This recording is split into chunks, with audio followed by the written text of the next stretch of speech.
Hello, on the screen is a summary of what I will go over in this video. Make sure to watch to the end so you don't miss anything. Step 1. Check your internet connection speed.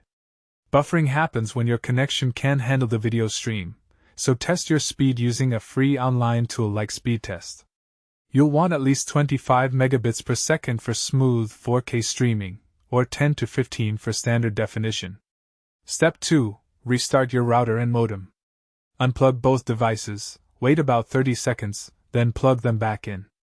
This clears temporary glitches and refreshes your connection, which solves buffering about half the time. Step 3. Reduce the video quality in your app settings.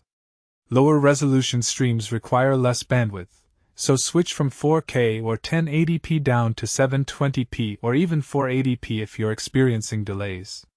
This is an instant fix while you work on bigger issues. Step 4. Clear your app cache and data.